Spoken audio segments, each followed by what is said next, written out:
시작하도록 하겠습니다.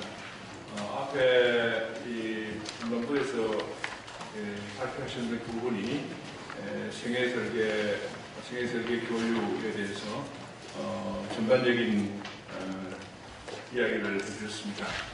그래서 오늘 이슈 중에서 토론을 네 분을 모시는데요.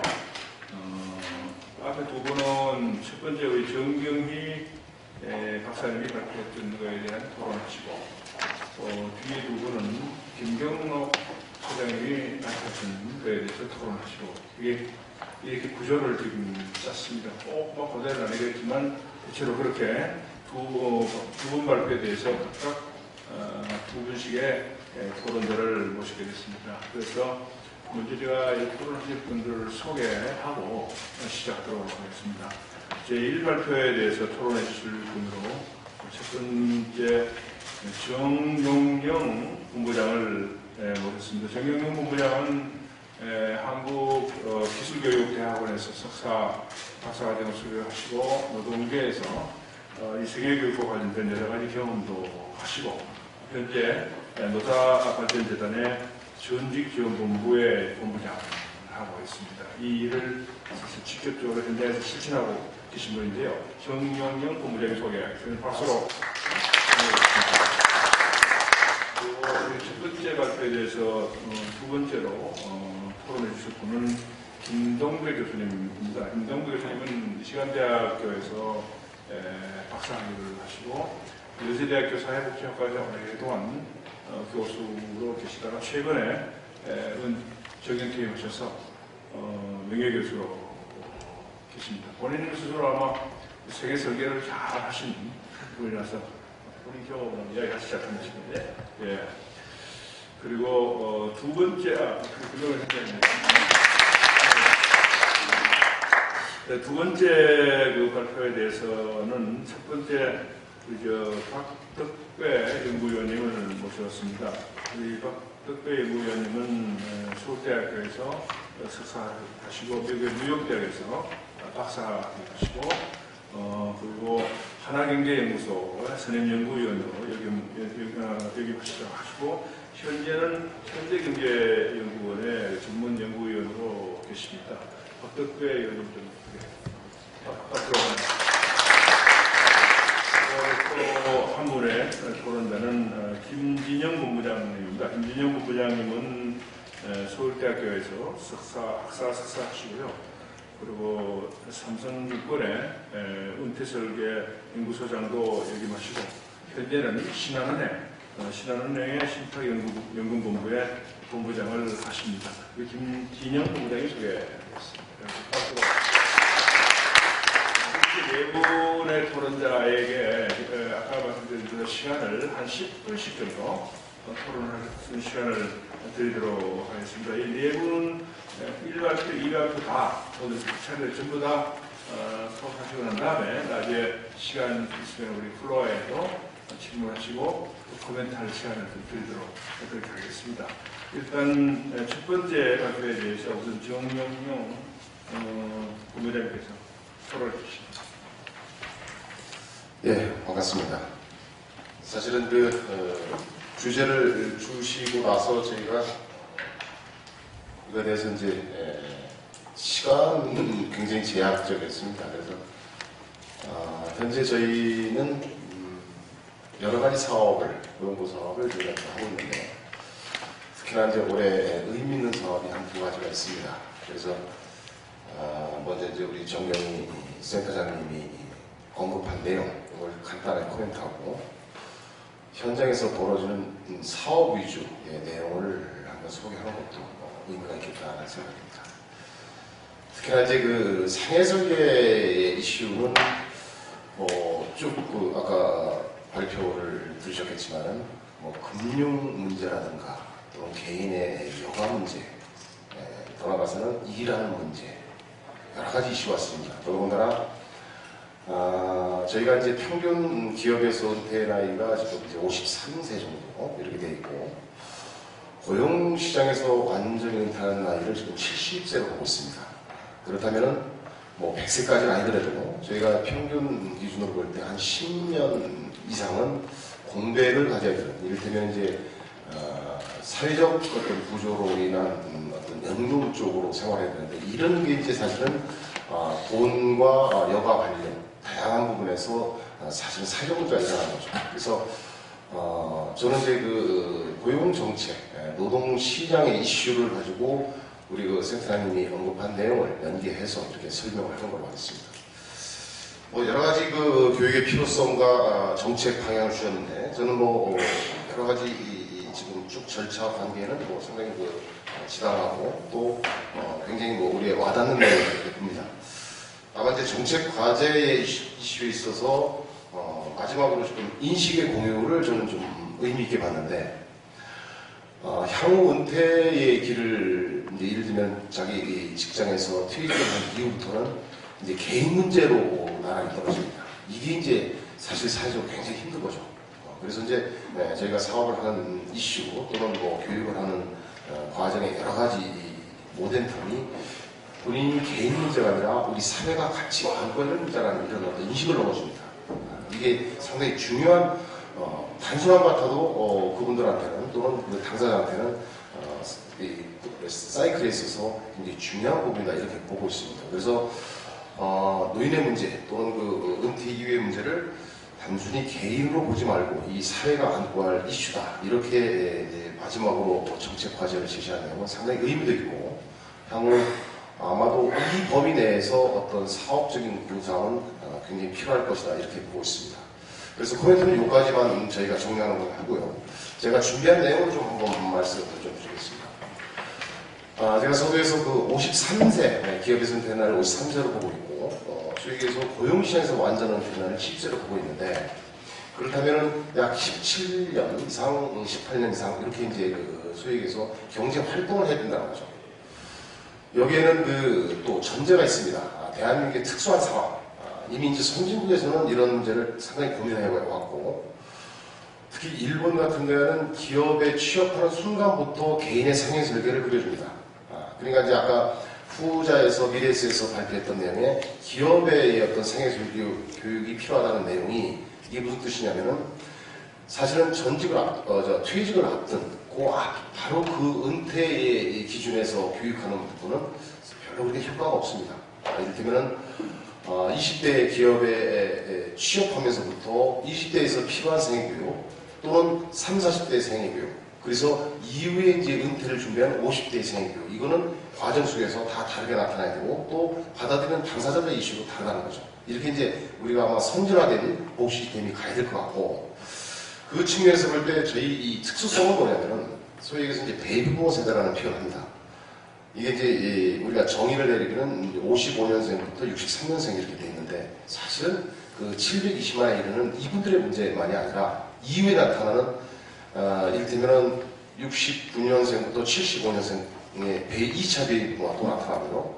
그 이후에 79년생부터 85년생까지 3차 베이비부모가 또 나타납니다. 이게 이제 그 역학조사를 하는 바로는 대략 한 720만 명, 2차 베이비부모가 한 600만 명, 그리고 3차 에코 세대, 소위 얘기해서 55년부터 63년생 자식들한테 나타나는, 이사한테 나타나는 에코 세대의 약 한 540만 명. 이렇게 거대한 이제 30년 동안의 고용시장의 회오리가 몰아치는 거죠. 그래서 향후 이런 준비가 안 되면은 이후에 100세 시대에 준비하는 우리 생애설계도 상당한 여러 가지 사회적 비용이 아마 지불될 거다라는 이런 이슈가 들어갑니다. 그래서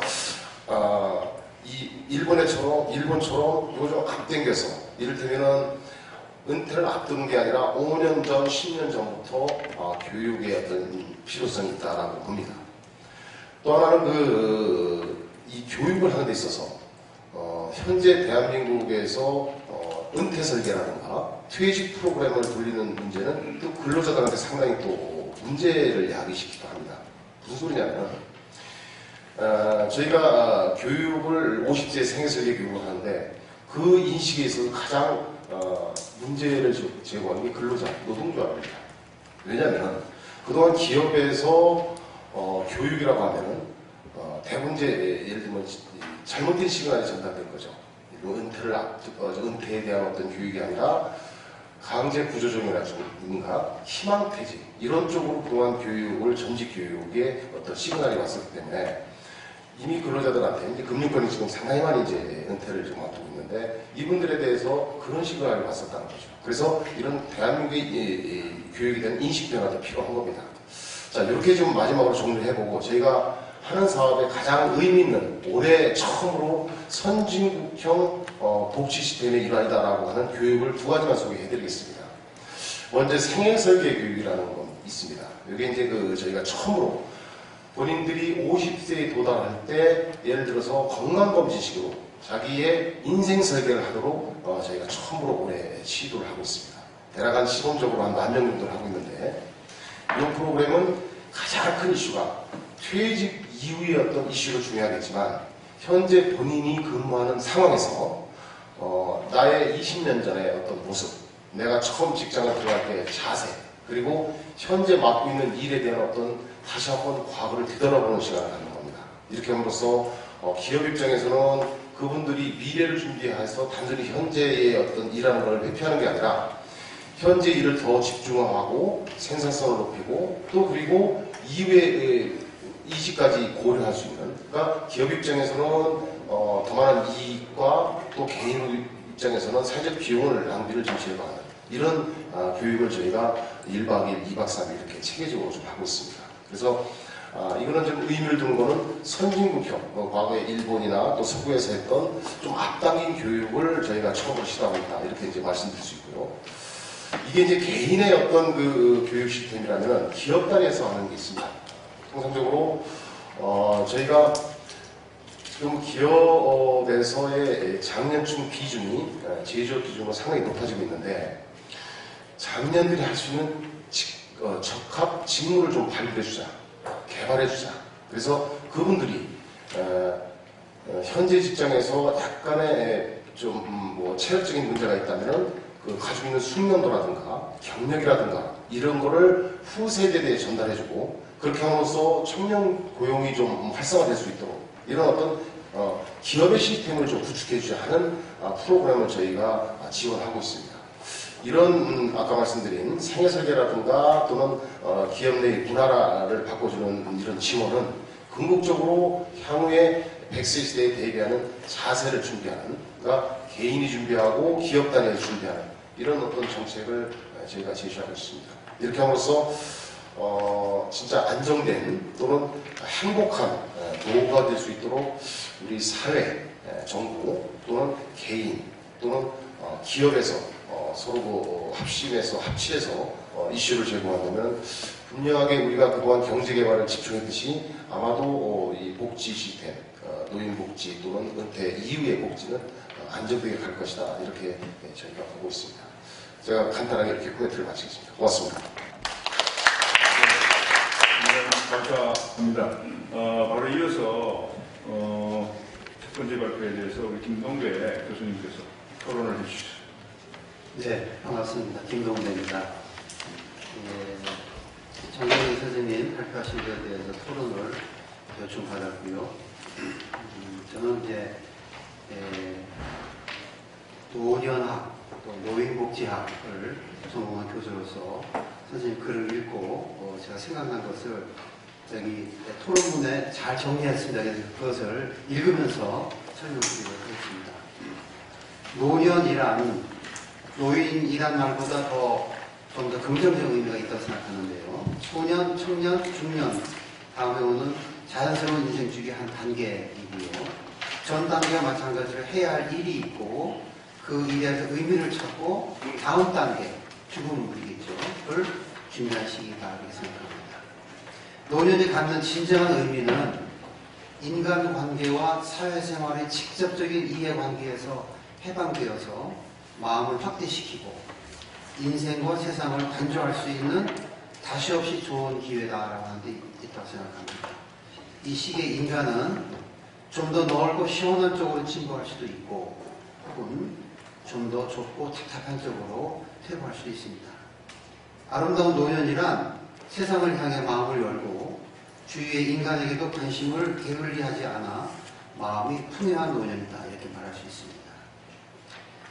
또한 노년이란 자기 자신에게 집착하지 않고 부질없는 욕심으로부터 해방되어 풍요로운 유머 감각을 갖고 살아가는 사람일 것이다 생각했습니다. 그래서 말년에 풀 한 포기를 즐기며 태양의 따뜻함을 새롭게 음미하면서 그동안 무관심하였던 세상과 우주에 대한 새로운 지리를 터득하고 거기에서 희열을 느끼는 사람일 것이다 이렇게 생각합니다.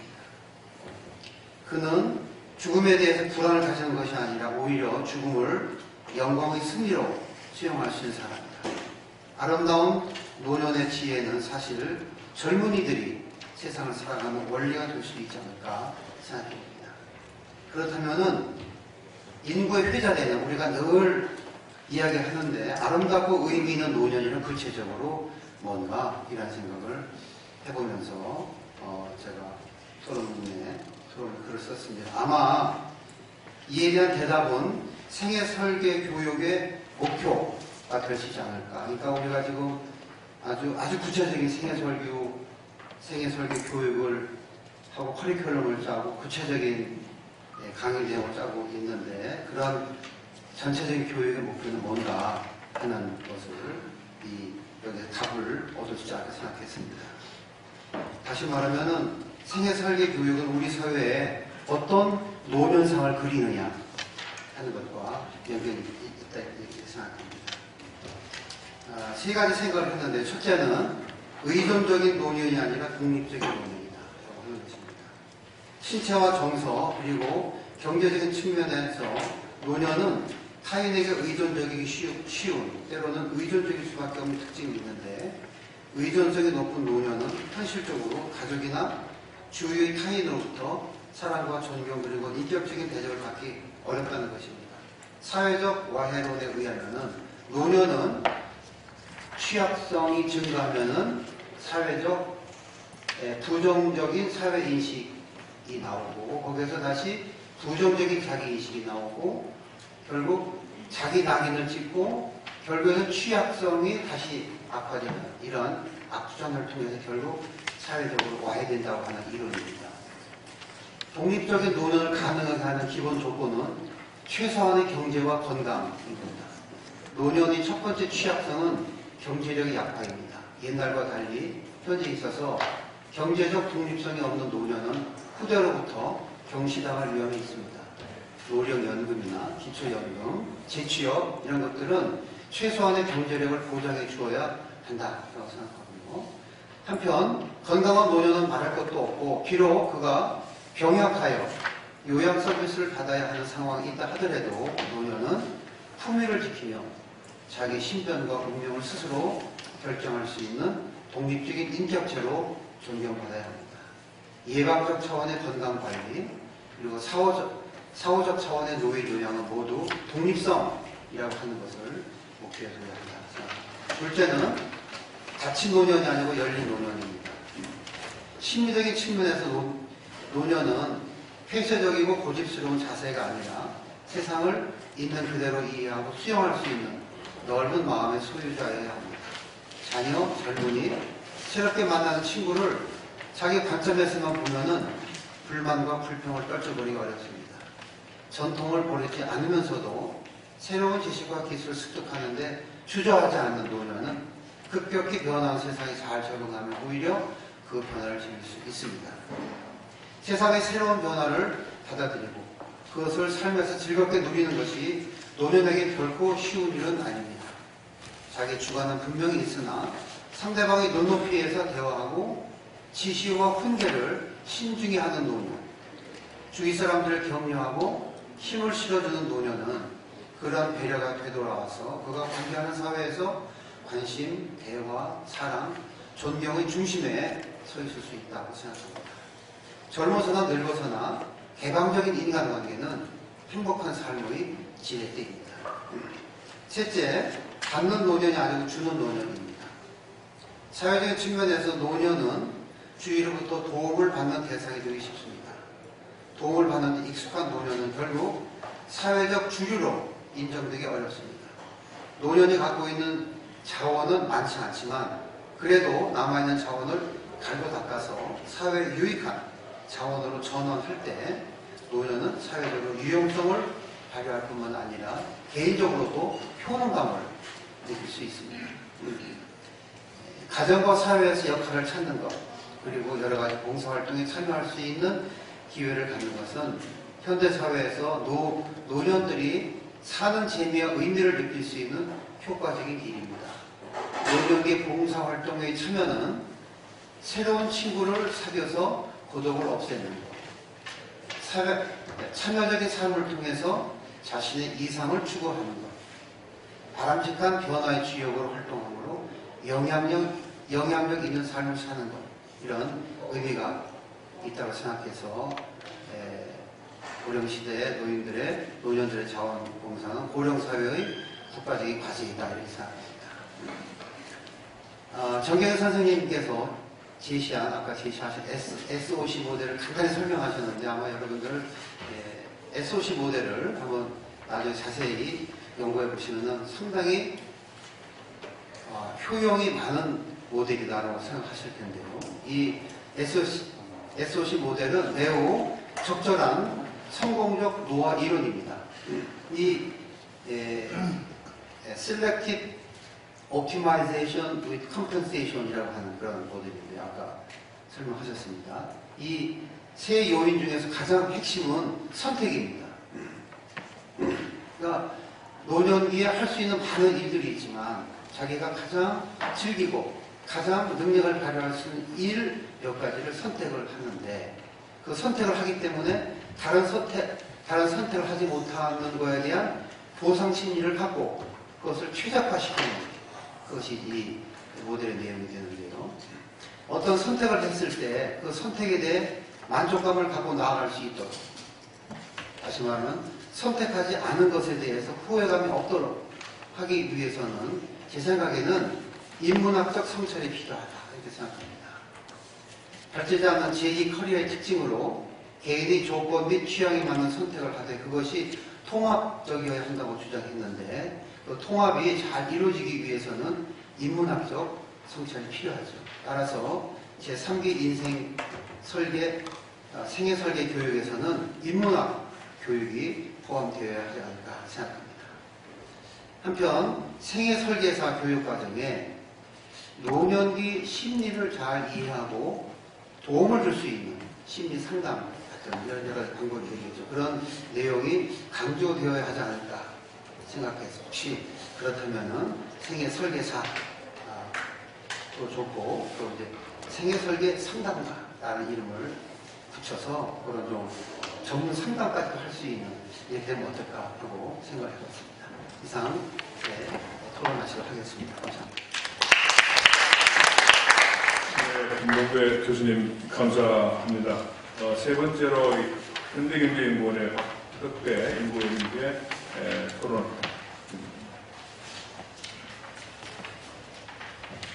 안녕하세요. 현대경제연구원의 박덕배랍니다. 먼저 이런 중요한 문제를 토론하는 자리에 제가 있게 돼서 저 기쁘게 생각하고요. 아마 여기 두 분 나눠서 이렇게 토론하는 것 같은데요. 저하고 이제 다음에 토론하실 분은 아마 재무적 문제 쪽에 많이 좀 다루는 것 같아가지고 하다 보니까 상당히 거기 발표자님 내용하고 또 다음 또 토론자님 내용하고 많은 비슷한 부분도 많지 않나 그런 생각을 합니다. 정상 이 세미나나 이런 자리에서의 토론자보다는 제가 하는 토론이 그냥 발표자님께서 하신 내용에다가 좀 더 덧붙였다고 생각하시는 게 좀 더 좋지 않을까 생각이 듭니다. 많은 비슷한 부분이 많고 한데요. 제가 여기 좀 강조하는 부분은 아마 생애 설계가 나오게 된 것이 이제 아마 개인 금융 생활에 있어서 재무적 측면에서 있어서 이제 환경 변화에 많이 기인하지 않았나 싶고요. 과거에 좀 구체적으로 좀 시기를 짚고 보면 여기 외환위기 이전에는 사실 생애 설계라는 이야기가 거의 없었다고 제가 알고 있습니다. 근데 이후에 이제 환경이 많이 변화를 하다 보니까 고령화되고 여러 가지 환경이 많이 변화되니까 생애 설계 중요성이 강조가 되고 또 어떻게 대응해야 될지 이야기가 많이 나온 것 같습니다.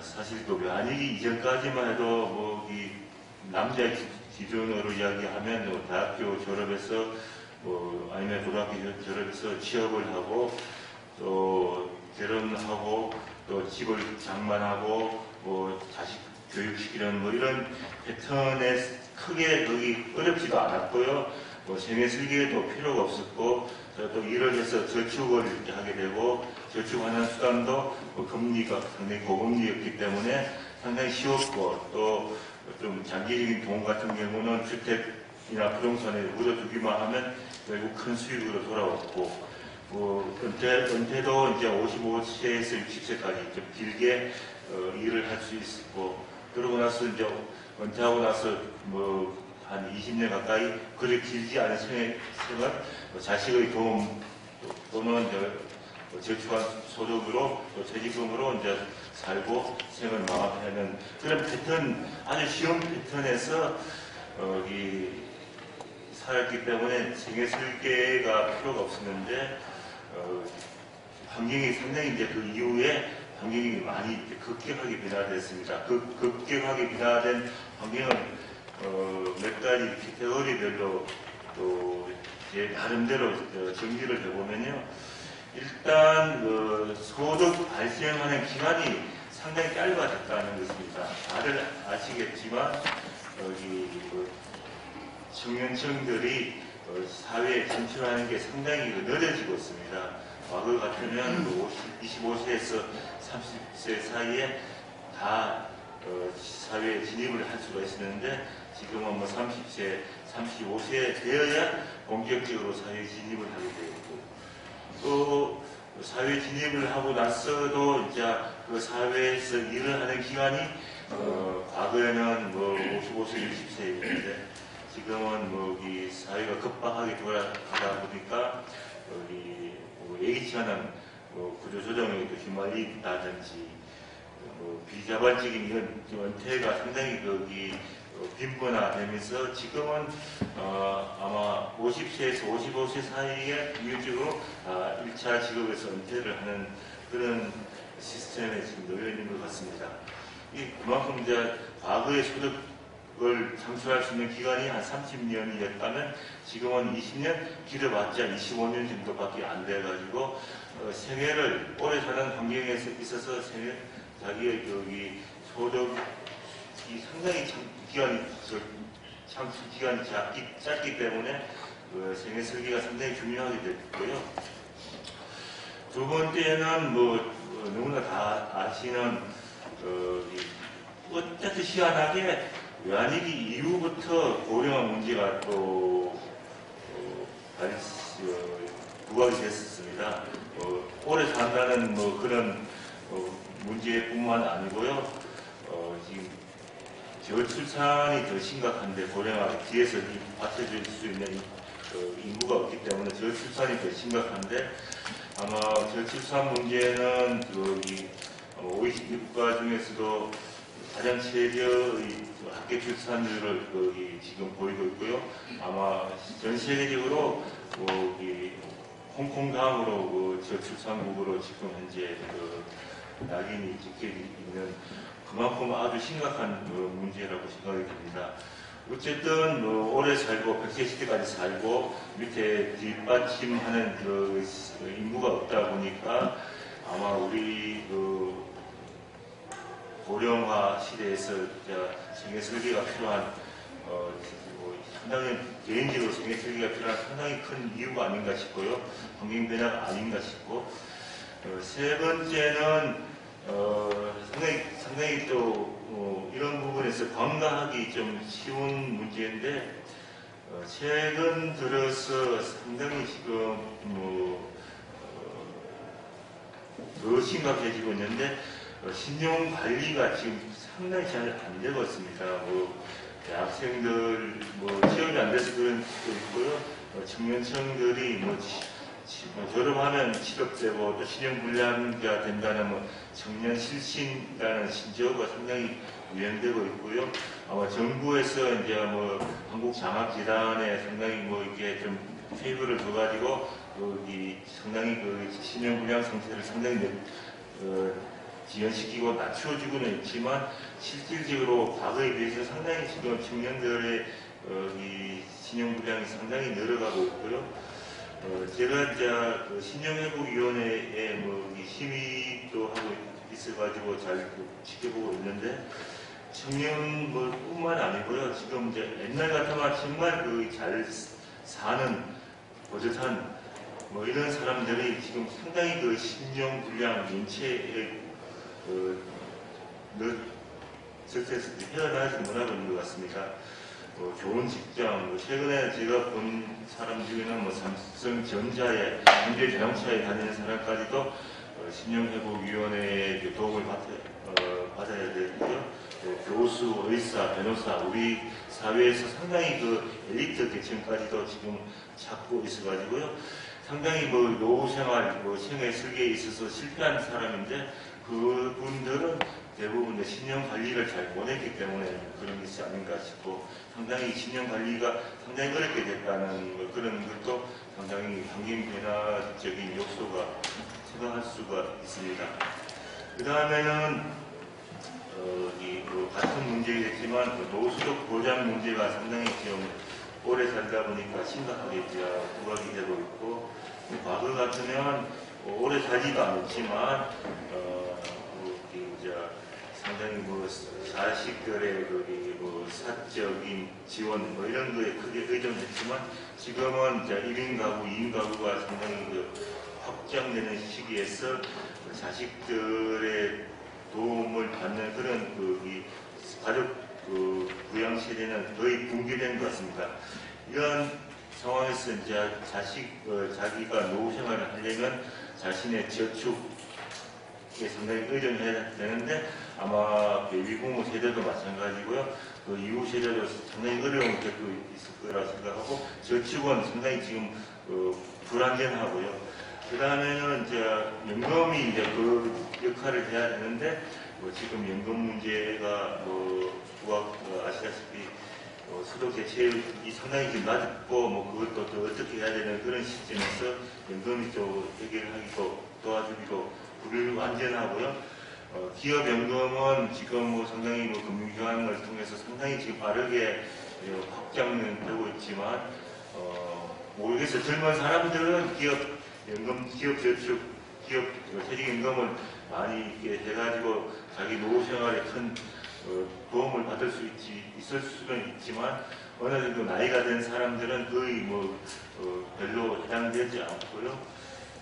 또 금융기관에서 많이 이제 선전하는 보험회사라든지 은행 등에서 선전하는 개인연금도 사실은 이자가 너무나 낮고 해가지고 연말 정산용으로 이렇게 한다든지 아니면 이제 부자들이 자식들의 상속 수단으로서 하는 그 역할 외에는 진짜 연금으로서의 기능을 아직 못하고 있는 것 같아가지고 이런 연금도 상당히 지금 취약하고 자식의 도움을 받지 못하고 이런 노후소득 보장 문제가 지금 상당히 좀 부각되고 있는 그런 상황입니다. 그 다음에 이제 5번째 환경 변화는 아까 김경록 소장께서도 몇 번 이야기했었지만 초저금리 시대입니다. 정기 예금을 들어봤자 지금 현재 1%대 거기서 세금 떼고 물가 상승률 고려하면 실효 금리는 사실상 제로 내지는 마이너스 상태고요. 그래서 저축을 해서 이렇게 자산 운영을 하기도 상당히 어렵고 과거 같으면 부동산이 상당히 이게 우리 재산 축적에 상당히 도움을 줬는데 지금은 오히려 수도권 같은 경우는 부동산이 상당히 위험 자산이 되고 오히려 손실을 상당히 입히는 그런 자산이 되어버렸습니다. 그런 상황에서 부동산도 아니고 주식은 상당히 이제 변동성이 확대되면서 주식 투자를 가지고 이게 자산 축적을 한다는 것은 상당히 지금 어렵게 됐고요. 이런 뭐 여러 가지 제가 환경 변화를 이 캐테고리별로 나름 정리를 했는데 이런 환경 변화 때문에 상당히 필요한 게 제가 생각하기로는 두 가지가 아닌가. 첫 번째는 금융 지식이 상당히 지금 부족하다 사람들이. 제가 이제 대학교에서 한 7년 가까이 금융 교육을 썼습니다. 대학생조차도 또 경영학과, 정치학과 학생들조차도 생활의 금융에 상당히 지금 확실하게 또 잘 알지도 못하는 그런 경험했었고요. 지금 현재 이 초, 중, 고등학교를 통해서 이제 금융 교육을 하겠다고 많이 이야기는 하고 있지만 사실은 그 사람들이, 그 학생들이, 젊은 학생들이 입시에 치중을 해 있어가지고 그 섭수할 수 있는 그런 상황이 안 되고 있고요. 또 금융기관이라든지 뭐 여러 가지 금융 관련 단체 또 당국 등에서도 금융교육을 상당히 강조를 하고 있지만 제가 종합적으로 분석을 해볼 때 너무 전문적이고 자기가 기관이 하고 있는 일을 중심으로 설명을 해나가는 것 같고요. 금융 소비자 입장에서는 상당히 그런 금융 교육을 좀 쉽게 다가올 수 있는 금융 교육 지식을 흡수하기에는 상당히 좀 위험하다는 점을 많이 느꼈습니다. 그래서 앞으로 생애 설계 때도 중심이 되겠지만 상당히 좀 금융 소비자 입장에서 흡수할 수 있는 대학생, 사회 진입할 수 있는 또 군인들 또는 주부들 이런 사회 초년생들 대상으로 해가지고 좀 재테크 교육이 아닌 또 진정한 금융 교육이 좀 상당히 필요하지 않을까 그런 생각을 많이 했었고요. 그 다음에는 재무 설계가 장기 설계가 상당히 필요한데 아마 이 설계를 하고 계획을 하고 설계를 한 사람의 삶하고 그렇지 않고 무작정 한 사람의 삶하고는 상당히 시간이 지나면서 많이 차이가 날 거라고 생각이 듭니다.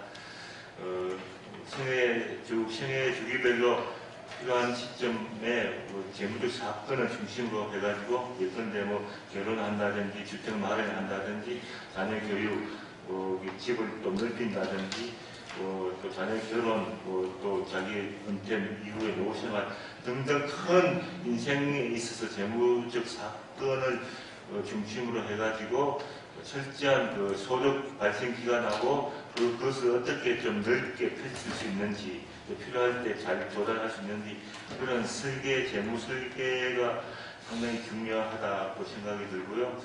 그렇게 이제 하기 위해서는 이 78페이지에 있는 제가 예정별 노후 대비 목표와 실행 방법에 대해서 나름 재무적인 측면이 되겠지만 20대에 어떻게 하고 30대에 어떻게 하고 자세히 설명하기는 시간적으로 좀 부족한 것 같아가지고 아마 참조하시면 될 것 같습니다. 하여튼 금융 환경이 상당히 이제 변하기 때문에 금융지식 습득이 상당히 중요해졌고 또 장기 생활 설계가 젊었을 때부터 필요하지 않을까 그게 제 오늘 토론의 요지가 아니겠는가 생각이 듭니다. 이상입니다. 네, 감사합니다. 이제 마지막으로 토론자 순서가 된 마지막입니다만 신원의 김진영 본부장님 토론 부탁합니다. 네, 안녕하십니까. 신한은행 부장입니다. 제가 김정록 회장님이 발표하신 부분은 사실은 제가 알기로 우리나라 은퇴교육 관련돼서 특히 기업의 은퇴교육 관련돼서는 이것을 쉽게 오랫동안 해왔어요. 민간기업에도 불구하고 국가고 그래서 지금 발표한 내용도 단순한 PT보다는 꽤 오랫동안 쌓여진 경험이라든가 이런 분들이 많이 반영이 돼 있는 것으로 지금 보여지고요. 그래서 사실은 그거에 대한 코멘트보다도 그걸 현실적으로 어떻게 실천하느냐는 문제에 대해서 좀 말씀드리고 싶은데 그걸 말씀드리려면 사실 저는 좀 경력이 특이해가지고 원래 이쪽 관련해서 삼성생명에도 있었고 거기서도 이제 지금 재무설계센터라든가 이런 은퇴 관련된 여러 비즈니스 셋업을 했고 그다음에 삼성증권에서도 증권 모델의 어떤 은퇴 서비스 그다음에 지금 신한은행에서도 역시 그거 관련돼가지고 실무적인 것과 비즈니스 모델 셋업을 하다 보니 사실은 본의 아니게 지금 이 금융권에서 제공하고 있는 여러 그 은퇴 설계 서비스와 이런 분들을 만들기도 했고 보기도 했고 그걸 통해서 고객들도 봤어요. 그래서 좀 뭐랄까 좀 약간 비판적인 관점에서 말씀을 드릴게요. 그러니까 우리나라에서 지금 은퇴 관련해서 이야기하기 시작을 한 것이 사실은 2005년도에 퇴직연금 되면서부터 이제 커졌고 그 2005년이라는 해가 무슨 해냐면 베이비부머 그 맨 앞에 계신 55년생이 만으로 50대셨을 때예요.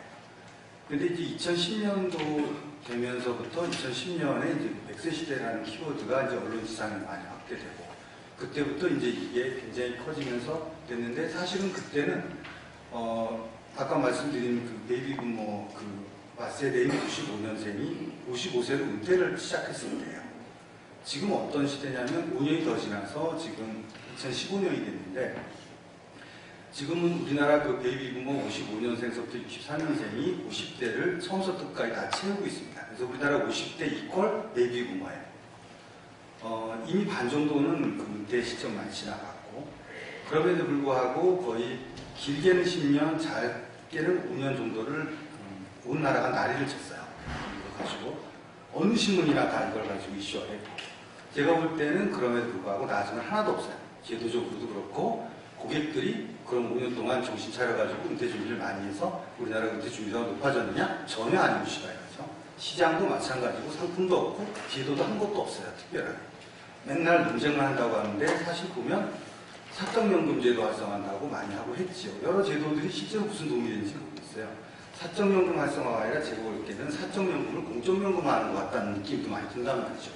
이건 정쟁 부분 쪽에 이슈가 되고 있고 이런 식으로 되다 보니 사실은 굉장히 오랫동안 그 온 국민을 스트레스 속에 빠지게 했음에도 불구하고 정작 솔루션은 별로 없었다라는 느낌이 많이 들고 그런 관점에서 제가 이제 그 실제로 이런 설계 관련된 것만 말씀드리면 우선 첫 번째는 뭐냐면 고객들하고 언어가 틀려요.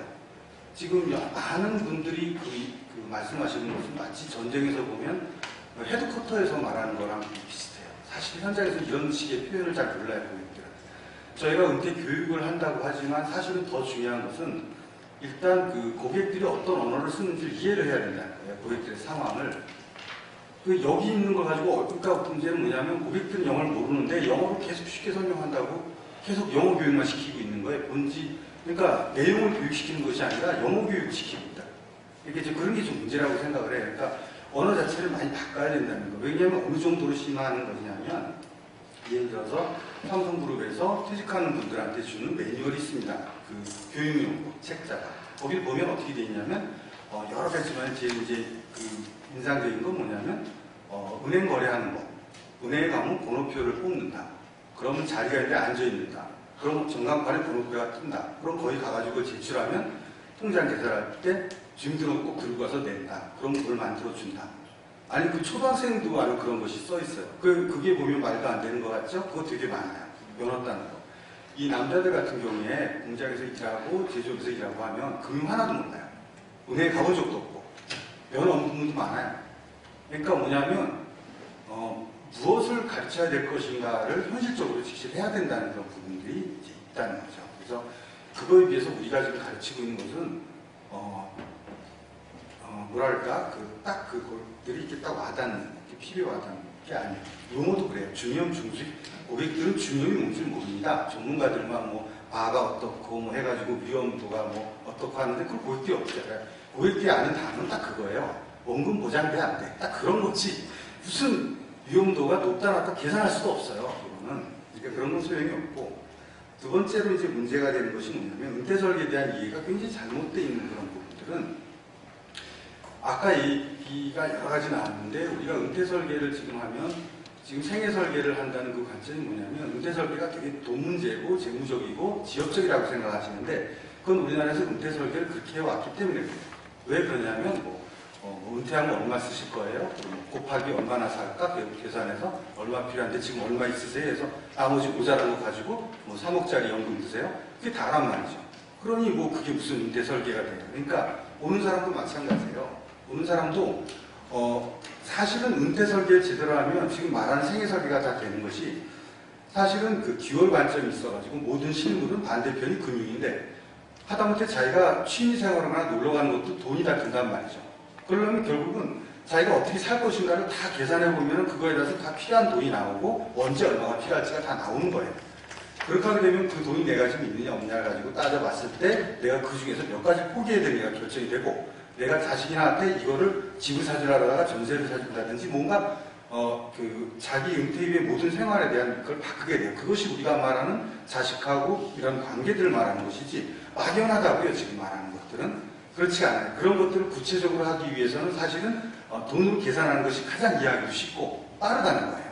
그걸 할 때. 그런 건데 그런 것들을 무작위적으로 시행한다는 거. 그 다음에 25세가 은퇴 설계를 한다. 25세는 결혼도 안 했는데 직업도 없고 뭘 설계를 해. 뭘 늙게 있어야지 은퇴 설계에.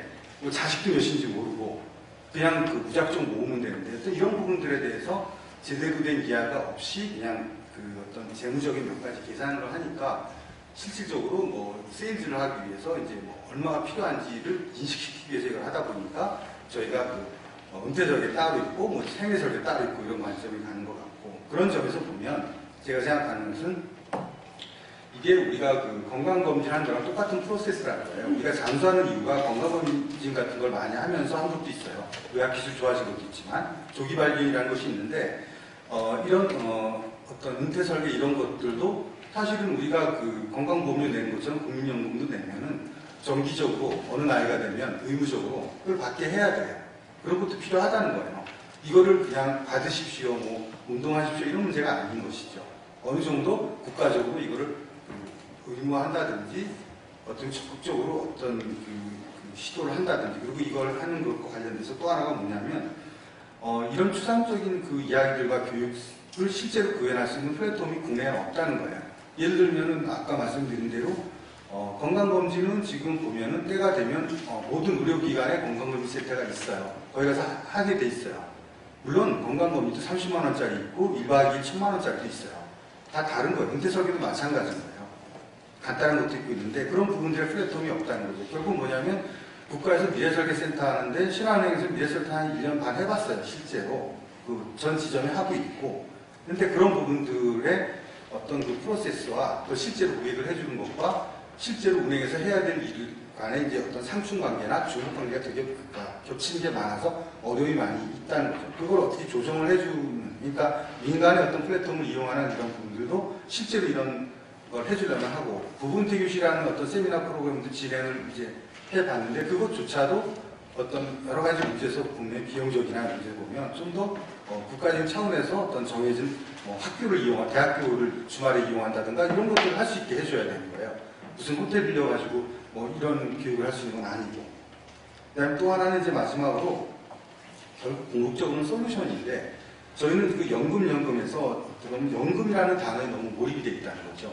하지만 고객들은 그렇게 생각하지 않아요. 은퇴준비 뭘로 하냐 그러면 별의별 거로 다 해요. 그냥 현금으로 갈 수 있다는 사람도 있고 주식으로 있는 사람도 있다는 거고 수익형 부동산이 있는 사람도 있고 이것저것 많거든요.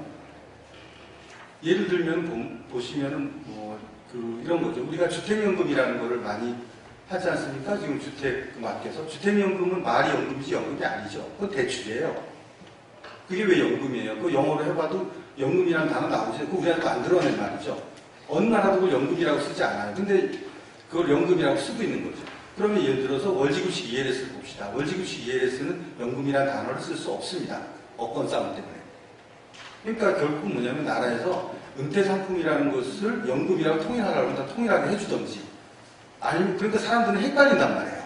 이게 은퇴상품인지 아닌지 뭔지도 헷갈리고 도대체 누가 이거를 개런티해주고 누가 KS표처럼 만들어주는 건지를 없다는 거예요. 그러다 보니까 사람들은 헷갈리고 그러다 보니까 가장 좁은 의미의 원금 보장의 현찰이나 연금만 쓴다는 거죠. 근데 지금 아까도 말씀하셨듯이 현찰로 가지고 있으나 뭐 상품을 사나 그게 그건데 뭐 굳이 수채 근거 사는 게 낫지 뭐 굳이 이걸 연금을 들어서 뭐 하냐는 거죠. 이 여러 가지 이제 문제가 있다는 거죠. 그래서 그 근본적으로 이런 생애 설계라는 어떤 교육과 이런 것들이 하게 된다고 했을 때 저는 항상 따라야 되는 게 뭐냐면 실제로 그 현실적으로 이것을 구현할 수 있는 그런 부분들이 병행되지 않는 그 교육은 굉장히 공허하지 않을까. 마치 인문학 교육하는 것 같은 그런 느낌이 들고 결국 공장 말씀하는 거 아닐까라는 생각이 많이 드는 거죠. 실제로 그것이 구체적으로 현실에서 그 얘기 듣고 은행이든지 증권이든지 지점이라든지 어디를 가서 구체적으로 뭘 할 수 있어야 돼요. 할 수 있는 거 없이 이렇게 하는 게 좋습니다. 착하게 사십시오. 이렇게 하는 것은 좀 생각을 해봐야 돼요. 그러니까 이 생애 설계, 이 협회 쪽에서 해야 되는 많은 일이 교육 프로그램도 짜고 이런 거지만 그런 것과 더불어서 꼭 필요한 것이 그거를 실질적으로 그 강의를 듣자마자 교육들이 실천할 수 있는 것도 같이 병행하는 것들이 좀 있었으면 좋겠다는 생각입니다. 이상입니다. 김 부장님 수고 많이 했습니다. 원래 그 좌장이 해야 될 일이 가장 큰 일이 시간을 잘 지키는 건데요. 아까 시작할 때 4시 20분 정도만 끝마치지 않겠나 했는데 10분 정도 초과를 했습니다. 그래도 지금 여기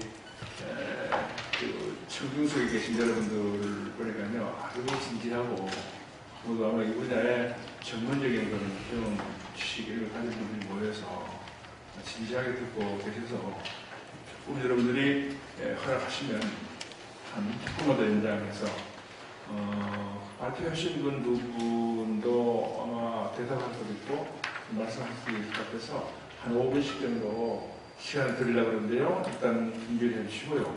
그래서 이제 플로어에 계신 분들도 관심 갖고 질문할 것도 있고 그럴 것 같아서 프로에 있는 것도 한 2분 정도 질문할 그런 기회를 드리고 싶습니다. 먼저 프로와의 쪽에서 질문 듣고 발표자 쪽에서 답변해 주시는 걸로 그렇게 진행하겠습니다.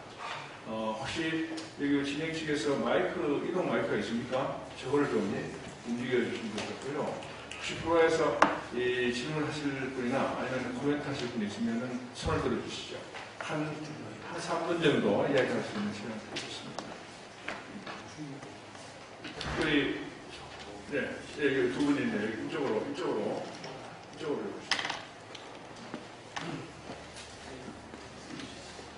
네, 그 두 분이 차례대로 좀 얘기해 주시죠. 네. 아니, 요 앞에 두 분. 네. 네. 현재 생애설계교육협회에서 실시하는 교육에 일기생활을 첨가하고 있는 교육생입니다. 일어나서 함께 인사해주시죠.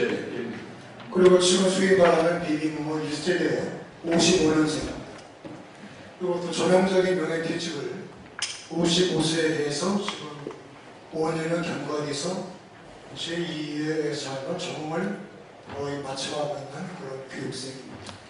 두 가지만 말씀을 드리겠습니다. 아까 김동배 교수님 말씀하셨는데 저희 교육과정이 여기에서 드릴 말씀은 아니지만 어차피 뭐 금융상품 다양한 뭐 재무설계 또 교육의 또 다른 그 핵심은 재무설계와 비재무 분야의 교육이다 이렇게 하셨는데 역시 행복의 생애설계는 은퇴 준비의 여러 가지 면에서 만족도는 재무에 대한 설계나 이 돈에 대한 어떤 과다보다는 어떤 거기에 대한 자기 분수에 맞는 철학과 인생에 대한 것도 중요할 것이다.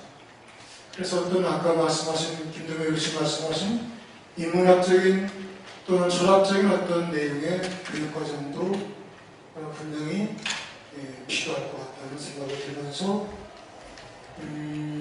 일전에 교육 중에서 행복문화 특강해 주신 교육과정을 하셨습니다. 그래서 상당히 그런 면에서도 좋았다는 말씀을 드리고 그쪽 분야도 앞으로 지속적으로 강화해지는 보완이 됐으면 좋겠다는 말씀을 드리고 싶고 또 하나는 재무 분야에서의 아까 지금 김진영 본부장님도 말씀 주셨는데 저 개인적으로는 1990년에 정년 퇴직 준비에 대한 교육 논문을 쓰면서 김동배 교수님하고도 개인적으로 인연이 있었습니다만 너무 일찍 퇴직 준비에 대한 얘기를 쓰다 보니까 20년간 써먹지 못했습니다. 반드시 논문을 써야 써먹는 것은 아니지만 그런 면에서 볼 때 지금의 생애 설계에 대한 이 교육이나 이런 이슈에 대한 것은 상당히 시적절하고 좋았다는 말씀이고 또 교육을 첨가하는 면에서 상당히 보람을 느낍니다. 그런데 25년 전이나 지금까지 제가 직장생활을 하면서 느낀 것은 이 재무적인 문화에서는 상당히 문외한이었다. 또 그쪽 분야의 상품이나 영어가 너무 전문적이고 힘든다. 그건 지금도 마찬가지고 교육받은 것이도 마찬가지입니다. 더더군다나 이 증권이나 이 투자에 대해서는 이 하나의 금기시키는 그런 유언들도 댕긴다는 얘기를 들었습니다.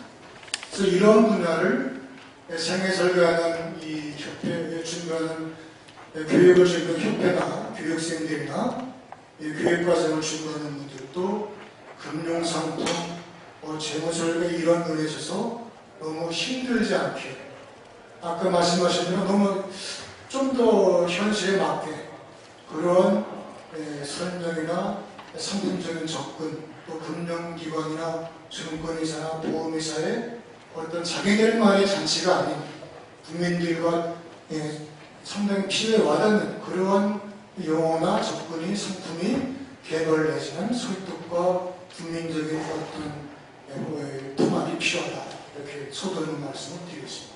네, 그게 또다시 특별히 다른 질문이나 그런 게 없으시면, 없으시면요. 그럼 발표자하고요, 이 토론자들이 차례로 답변하도록 그렇게 하겠습니다. 우선 먼저 발표 순서에 따라서 정경희 박사님이 좀 말씀 한 5분 이내로 해주시죠. 예, 토론해 주시는 말씀 잘 들었고요. 제가 이제 그 프로에서도 말씀하시는 거랑 이렇게 종합을 해서 제가 나름대로 느낀 것까지는 좀 말씀드리겠습니다. 하나는 그 생애 설계에 대해서 서로 자기의 관점에서 오용을 했던 것이 그 사회적인 인식을 정확하게 갖지 못하는데 또 일조를 한 거 아닌가 그런 생각을 합니다. 아까 이제 희망퇴직 뭐 이런 말씀을 해주셔서 그래서 잘못된 이미지 때문에 사실 이제 긍정적으로 이해될 수 있는 생애 설계가 좀 확산되지 못하고 있는 것은 아닌가 그런 생각을 하나 해봤고요. 그다음에 이제 두 번째로는 노후 설계, 생애 설계하고 관련해서는 사실은 이제 저희가 상품 팔 때 다품종 소양생사 이런 얘기 굉장히 많이 했는데 생애 설계도 마찬가지라고 생각이 되거든요. 그래서 본인의 욕구와 라이프스타일에 맞게 설계를 해야 하는데 그 중에 하나가 이제 김동일 선생님께서 말씀해 주신 어떤 의식적 노화라든지 인문학적인 것, 내려놓는 자세, 이런 것들도 사실은 내가 즐기고 싶은, 향유하고 싶은 라이프스타일 중에 하나일 수 있거든요. 그래서 조금은 다양성을 좀 폭을 넓게 생각을 해봐야 되지 않을까, 거기에 맞춰서 설계를 해야 되지 않을까 그런 생각을 해서 그걸 좀 공유를 하고 싶었고요. 그 다음에 이제 세 번째로는 노후 설계하고 관련해서 이제 구체성에 대한 말씀을 많이 해주신 것 같고, 재무 설계에서 이제 눈높이를 맞춘 거에 대한 얘기를 많이 해주신 것 같아요. 그러니까 저도 사실은 이 분야를 연구하는 사람으로서 저의 노후, 퇴직 후에 그런 생애 설계를 나름대로 이제 해보고 있는데, 전문적인 서비스 없이 제가 알고 있는 전문성으로 해보려고 하다 보니까 어떤 문제에 물적을 하냐면, 특히 재무 설계하고 관련해서는 제가 어떻게 살고 싶어 하는지에 대한 판단을 내리고 거기에 맞춰서 쭉 점검을 해보니까 건강이나 여가나 이런 것들은 제 나름대로 이제 정리가 되는데 재무는 굉장히 어렵더라고요. 아마 말씀하신 그래서 제가 이제 공감대가 있는 것 같은데요. 아무리 FP가 설명을 해줘도 제 나름대로 해석이 안 되는 거죠. 그래서 저 같은 경우에는 일일이 다 전화를 해서 제 나름대로의 언어로 질문을 했습니다. 그래서 제가 언제부터 얼마를 받을 수 있고 등등의 이제 설명을 듣고 그걸 제가 이제 정리를 해서 그럼 내가 즐기고 싶은 노후의 모습에 비추어서 충분한가 충분하지 않은가 이런 식의 이제 판단을 했었거든요. 그래서 조금은 재무 설계하고 관련해서는 특히 요 현장에 많이 와 계시니까 라이프 스타일에 맞춘 재무 설계가 됐으면 좋겠다는 것과 그것이 눈높이에 맞는 쉬운 단어로 이렇게 아귀가 잘 맞도록 될 수 있는 서비스가 제공이 됐으면 좋겠다. 이런 희망의 말씀도 전합니다. 네, 우리 김경록 소장님, 예. 아까 박덕배 박사님 말씀하신 것 중에 청년성 부분은 되게 중요한 부분인 것 같습니다. 같은 중요한 부분인데 불구하고 이제 많이 소외되어 있는 것 같고요. 그런 부분에서는 이제 학교 교육 부분에서 많이 채워져야 될 것 같은데 부족한 면이 많은 것은 사실입니다. 뭐 경제교육 가르치지만 중학교나 고등학교 때 커리큘럼 보면은 어렵습니다. 경제, 미시, 경제는 선택의 문제다, 희소성의 문제다, 이런 것부터 시작해서 나오는 건데, 사실은 실제적인 문제를 다루는 것보다 그런 문제를 너무 많이 다루고 있습니다.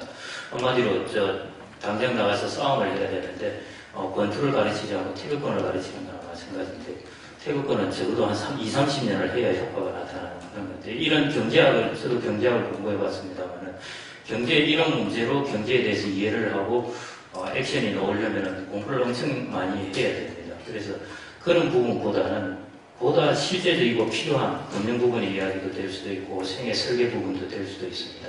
그런 부분에 대한 내용이 너무 없습니다. 그 다음에 고등학교에서는 그러다 보니까 선택 과목에서 경제 별로 안 합니다.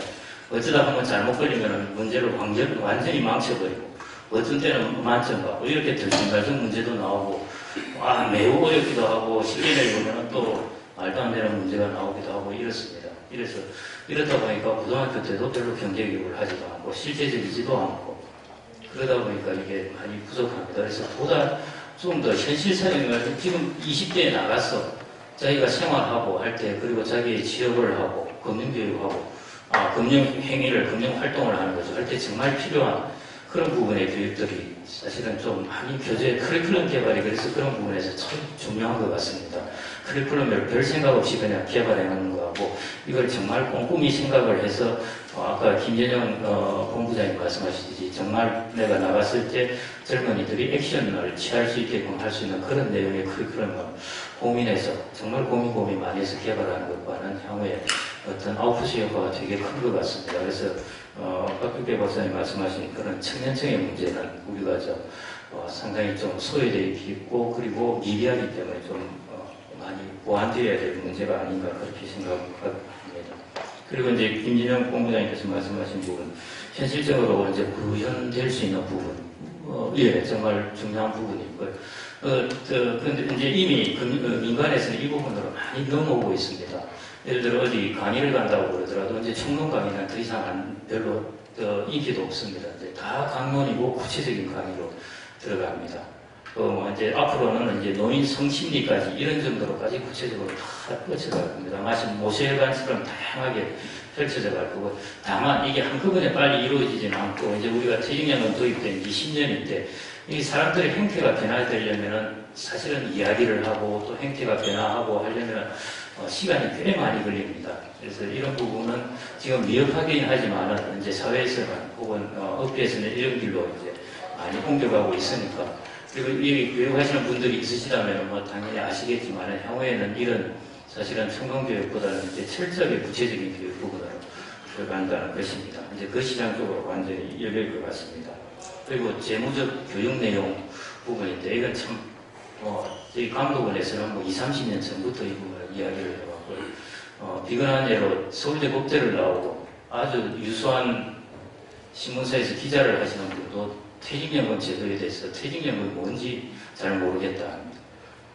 법대를 나오신 분이 그런 이야기를 했으면 다른 사람은 이미 끝났다는 것인데 어렵습니다. 어려운 부분이고 그리고 재무 부분, 특히 투자 부분에 들어가면은 어려울 수밖에 없습니다. 그런데 그 용어를 쉽게 설명하는데도 이제 한계가 있습니다. 그래서 접점을 찾아야 됩니다. 금융기관에도 최대한 쉽게 설명하려고 그래서 한 1-2년 전에 보면은 대우증권이 더 쉽게 설명하려고 TV 광고도 차범근 감독도 나오고 별의별 게 다 나오지 않습니까? 노력을 하는데 그런 부분의 노력도 금융기관에서 많이 기울여야 될 것 같고요. 한편으로는 소비자들도 이런 부분에서는 공짜 점심이 없습니다. 공짜 점심은 부산만이 공짜 점심을 줄 수 있지 다른 부분에 공짜 점심은 없습니다. 그 전기예금을 들어서 재무활동을 하는 것과 투자상품을 들어서 재무활동을 하는데 투입되는 비용이 똑같다면 이거는 사실은 안 맞는 거죠. 투자 상품이라고 할 수가 없습니다. 그래서 투자 상품이 될 때는 그만한 그 투자를 어느 정도는 할 수밖에 없습니다. 전화도 해봐야 되고 신문에 스크랩도 해봐야 되고 그게 결국 자기 아웃풋으로 돌아오는 부분이기 때문에 그래서 금융기관에서도 그 부분은 많이 하려고 하고 특히 이제 교육 언제교육 같은 경우에도 용어를 많이 쉽게 하려고 하는 부분은 많이 노력을 해나가겠습니다. 저희 김진영 소장님이 사실은 뭐 그 부분에 대해서 많이 활동을 하시고 그러시면서 금융기관의 행태가 잘 안 바뀌어서 좀 이게 답답하신 것 같습니다. 네. 이상입니다. 네, 감사합니다. 또 방금 우리 프로와의 질문이 있어서 우리 정윤웅 이 본부장님께서 답변하시고 그다음 혹시 다른 토론자에 대해서도 하실 말씀이 있는 분 있습니까? 다른 토론자에 대해서 한번 있습니다. 그럼 정 본부장 먼저 하시고. 예. 생애설계 가끔 이제 저희가 정부에서 참 두 가지 시범적으로 하고 있다는 말씀드렸고 그게 이제 생애설계 소위 얘기하면 이름은 이제 작년 나침판이라는 겁니다. 교육은 이제 개인적으로 그렇고 빠르면 빠를수록 좋은데 아까 우리 김지영 본부장 코멘트 하신 대로 건강보험을 건강보험공단에서 일정한 나이가 되면 이제 한 기회를 주듯이 우리 교육도 좀 앞선 교육을 좀 합사해가지고 시범적으로 하는 겁니다. 이제 10,000명 정도 지금 진행되고 있고요. 그래서 이제 이거는 뭐 과거 전후 유럽 사회가 요람에서 무덤까지 그러니까 편안한 복지의 접근이 있고 주는 복지였다면 현대 사회에서는 이제 일하는 복지 개념이죠. 그러니까 현재 50세가 됐는데 나이에 본인이 말씀 제가 아까 드린 대로 20-30년 전에 초심으로 돌아가서 프레시백을 한번 해보시라. 한 번 정도는 그런 기회를 가져보시라. 뭐 개인이 갖는 것도 주겠지만 체계적인 교육 시스템 속에서 본인이 과거의 어떤 업무를 되돌아본다면 상당히 도움이 될 것이다. 재직자에 한해서입니다. 지금 교육하는 거는. 그래서 이분들이 성공적으로 정착이 되고 이슈가 나온다면 좀 앞당겨서 40세 중반이라든가 40세 이렇게 이제 차근차근 일본식으로 교육을 앞당겨 간다면 뭐 100세 시대에 자기 준비에 뭐 금융권, 비금융권 관련해가지고 모든 부분에 관심을 갖고 자기를 준비할 것이다. 이렇게 보고 있습니다. 현재까지 만족도는 뭐 참여를 한 분들이 자발적입니다. 굉장히 높습니다. 그리고 이런 게 지금 진작 좀 받았더라면 하는 얘기를 저희가 많이 듣습니다. 연말에 한번 다시 한번 기회가 된다면 저희가 종합적으로 교육 내용을 한번 토론회에서 발표하겠습니다. 고맙습니다. 네. 그럼 우리 토론회에서 박덕배 의원님 한 말씀 하시죠. 예. 제가 갑자기 하고 싶어서 제가 드리는 말씀인데요. 우리가 살면서 이게 아무리 국가 차원에서 뭐 이 주택연금이라든지 뭐 소득을 이게 또 늘리는 방법, 정년 연장 뭐 어떻게 하든 간에 내가 이렇게 빠르게 고령화가 진행되고 한 상황에서 그 소득이 아마 따라가기는 상당히 힘이 들 것 같고요. 그러면 그걸 어떻게 컵을 해야 되는가? 우리나라 사람, 저도 마찬가지지만 많은 대부분의 사람들이 특히 도시에 있는 사람들이 지금 과소비 생활을 하지 않고 있는가 이런 생각을 많이 하고 있습니다. 교육도 과소비고 당연 과소비고 또 남한테 보이기 위해서 뭐 주택도 그렇고 이런 과소비 생활을 많이 하고 하는데 이게 좀 재무적 측면에서 이제 소득은 제한되고 좀 오랫동안 잘 유지되려면 그러면 소비를 잘 다스려야 되는 건데요. 아마 거기 생애설계 교육 중에서도 제가 정확하게는 모르겠는데 건강한 소비, 건전 소비 이쪽도 큰 영역이 돼야 될 것 같다고 생각이 듭니다. 그래서 어떻게 하면 건강하게 또 건전하게 어떻게 하면 농촌에서는 사실 소득이 없어도 잘 자연과 잘 친화적으로 잘 생활할 수 있는 이런 것도 벤치마킹을 어떻게 하는가 도시 생활도 그런 부분을 많이 참조해가지고 건강한 소비 생활을 할 수 있도록 우리 그 큰 생애설계 장기 생애설계에 있어서 중요한 영역이 아닌가 뭐 그런 생각이 갑자기 들어가지고 이제 원래 갑자기 나온 것이요 굉장히 아주 소중한 아이디어가 돼가지고 인류 역사도 보면 갑자기 생각나가지고 발명한 것도 많고 지금 말씀하신 거 지금 돈 많이 벌어서 어떻게 관리하느냐, 돈을 어떻게 관리하느냐는 그 생애 설계도 중요하지만 돈을 어떻게 소비를 적절히 잘하느냐 하는 게 중요하다. 그 말씀은 생애 설계에서 굉장히 소중한 그런 말씀을 지금 마지막에 해주신 것 같습니다. 그래서 저도 그 이야기 하니까 갑자기 지금 생각이 나서 생애 설계에서 돈을 어떻게 벌고 관리하느냐, 뭐 은행 예금 내고 일해내고 막 이런 것도 중요하지만 저는 이렇게 개인적인 인생 체험에서 저는 이제 나이 74입니다. 그리고 현재 노년 생활을 현재 살아가고 있는 그 노년 생활의 생애를 좀 살아가고 있는 설계라기보다도 실제 지금 살아가고 있는 사람으로서 느끼는 노년 생활의 은퇴 후의 그 생애 설계는 돈을 벌고 관리하고 하는 것도 굉장히 중요하지만 이제 현재 우리 한국은 전반적으로 경제가 취약하고요. 특히 노후의 그 소득 보장이나 생활 준비가 안 됐기 때문에 경제적 취약성 때문에 자꾸 경제적 관리를 이야기하게 되어 있는데요. 선진국에 가보면 역시 돈은 반드시 앞에 이야기하지 않고요. 전체 인생 설계를 생애 설계에서 이야기를 합니다. 그러니까 우리 한국은 아직 한참 더 가야 갈 길이 멀었다 이렇게 보는데 저는 개인적으로는 그럼에도 불구하고 한 74년 동안 살아온 동안에 저는 뭐 어릴 때 또 젊으실 때 아주 가난한 생활을 했거든요. 돈 없이. 그런데 인생 살아오면서도 돈 벌어야 한다는 것은 생각하지 못하고 맨날 못 사는 사람, 뭐 복지, 노인, 장애인 이런 거를 가지고 대학 전공도 하고 그걸 학교 마치고 45년간 이 분야에서 계속 일하고 하다 보니까 어느새 이제 나이가 이렇게 됐는데요. 그러다 보니까 지금 돈도 든 것도 없고, 뭐, 그래요. 그 재무관리 할 것도 별로 없고, 그런데 밥은 먹고 살고, 집도 있고 하기 때문에 지금 현재 느끼는 거는 노년 생활에서 말입니다. 그런 돈도 돈이지만 어떤 분야에서 무슨 일을 하며 거기에 대해서 그만큼 그런 어떤 열정과 애착을 가지고 일하고 그렇기 때문에 노후의 인생을 만족하게 사느냐 이렇게 질문하시면 저는 돈을 못 벌어도 참 이 복지 못 사는 사람들하고 어울려 사는 이 속에서 살았기 때문에 지금도 굉장히 보람을 하고요. 그리고 인생을 아주 만족하게 살아가고 있고 이것이 아마 인문학적 성찰인지 잘 모르겠는데 저는요. 근데 그런 게 인생 설계에서 굉장히 소중하다. 그래서 인생 설계, 생애 설계 전체에 대해서는 인생 전체에 대한 설계가 있어야 되고 그 안에 한 부분으로서 돈이 중요하다. 이렇게 아마 접근하는 게 안 좋겠네요. 제 개인 의견은 그것이 지금 우리 선생님 그 소비 이야기하니까 갑자기 생각이 나서 제 인생 체험을 이야기를 했습니다.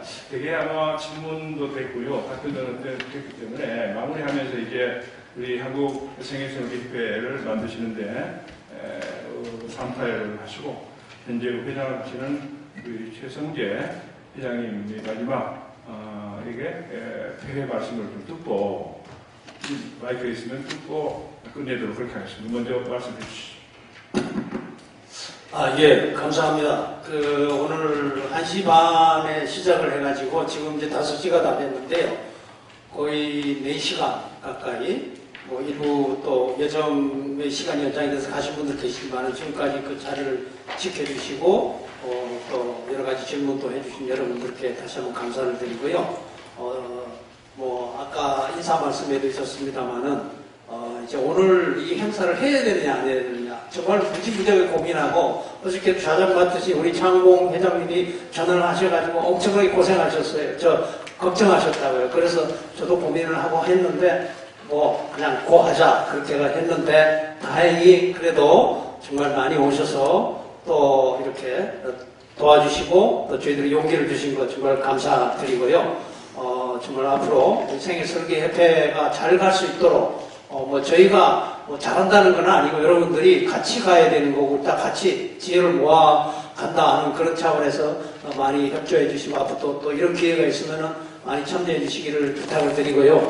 그러니까 오늘 뭐 이런 여러 가지 사정이 어려운 가운데서도 또 이렇게 한 분도 뭐 혹시 발표자 토론자께서도 이거 큰일 났다 싶어가지고 안 오시면 어떡할까 저는 걱정했는데 정말 이렇게 예정대로 다 오셔서 우리 자랑을 맡으신 우리 장공 회장님, 또 우리 두 분 발표자 우리 정경희 박사님, 김경로 소장님, 그리고 또 이렇게 예정에도 없이 또 갑자기 정부의 사정 때문에 또 이 고용노동부 사무께서 못 오셔가지고 대타로 오신 그 정용영 본부장님께서도 아주 멋진 내용 토론해 주시고, 김동배 교수님은 문학적인 소양을 위해서 새로운 성찰을 할 수 있는 기회도 주시고, 또 박덕배 우리 박사님 여러 가지로 정말 소비에 대한 것들을 정말 제대로 가르치는 것이 중요하다 하는 마지막 갑자기 떠오르는 생각이나 아주 멋진 아이디어를 주시고, 김진영 우리 본부장님께서는 정말 그 우리 언어에 와닿는 정말 그 이론과 실제가 좀 어울리는 것들을 좀 했으면 좋겠다. 그 현장에서 뼈저리게 느낀 얘기해 주셔서 우리가 교육 과정에서 이것이 앞으로는 좀 많이 반영이 됐으면 좋겠습니다. 오늘 수고해 주신 우리 저장님, 발표자님, 그리고 토론자님 정말 감사드리고요. 앞으로 오늘 말씀해 주신 내용들을 잘 반영하고 그렇게 해서 저희 생애설레협회가 또 좀 열심히 또 이 모든 것들을 잘 수렴해서 역할을 잘하겠습니다. 앞으로 많이 좀 도와주시기 바라고 여러분 건강하시고요. 또 이 메르스 이것만 아무것도 아닙니다. 우리가 다 극복할 수 있듯이 극복하고 100세 건강을 우리가 지키면서 행복한 우리 노후를 설계하는데 다 같이 노력하시기 바랍니다. 대단히 감사합니다. 고맙습니다.